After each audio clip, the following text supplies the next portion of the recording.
E existe um modelo de questionário que permite, facilita a vida do vendedor descobrir essas áreas de interesse do seu cliente. Por exemplo, nesse questionário você vai identificar o principal ponto de interesse do cliente, qual é o critério da compra do cliente, qual é o motivo dominante da compra e outras considerações, vai que ele também tem seus outros motivos, E também é preciso entender que existe tipos de compradores com visões bem diferentes. Por exemplo, um comprador que ele é financeiro, qual é o foco dele? O foco principal é preço. Então você vai ter que saber lidar com o preço nesse momento de fazer abordagem com esse cliente. E tem um cliente que a visão dele é executivo. E qual é o foco principal dele?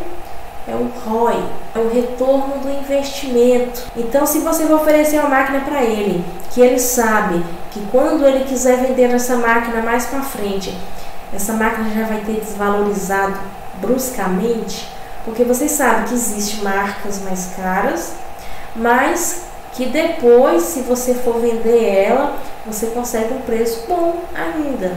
Já tem marcas que, para você conseguir vender ela como seminovas, dá muito mais trabalho e desvaloriza muito mais no mercado. Então, um cliente, por exemplo, que tem essa visão do executivo, ele observa esses detalhes. Então, a forma de abordagem é um pouco mais diferente também. E tem também o comprador que ele é um usuário. Então, o que ele está pensando?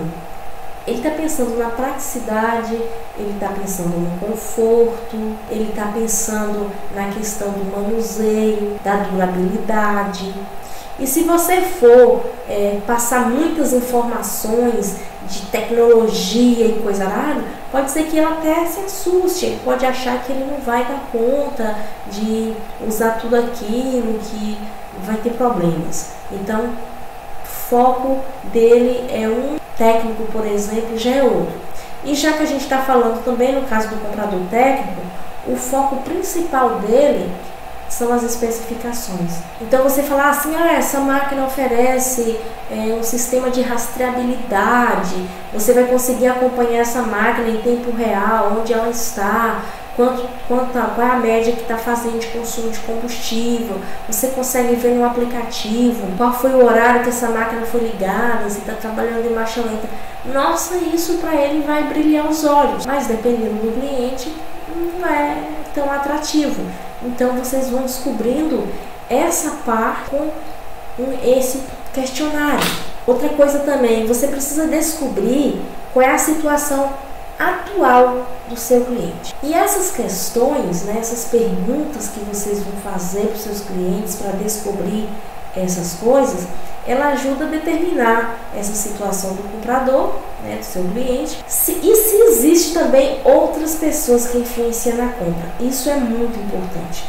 Às vezes você vai lá e conversa, explica, passa uma horona explicando para o cliente sobre determinado produto, mas quem tem o poder de compra não é ele, é o sócio. Então você precisa conhecer também a pessoa que influencia no poder de compra ou que tem realmente a decisão de compra. Senão você vai explicar só para um, ele vai lá e explica para o seu sócio, mas ele não explica com detalhes, igual você falou. Você não conhecendo ele, você não vai saber qual o tipo de cliente para você usar a abordagem correta, se ele é do tipo econômico, se ele é técnico, se ele é do tipo que vai se importar com a questão do retorno do investimento. Então, você não vai ter uma abordagem precisa com esse cliente se você não conhece o perfil dele.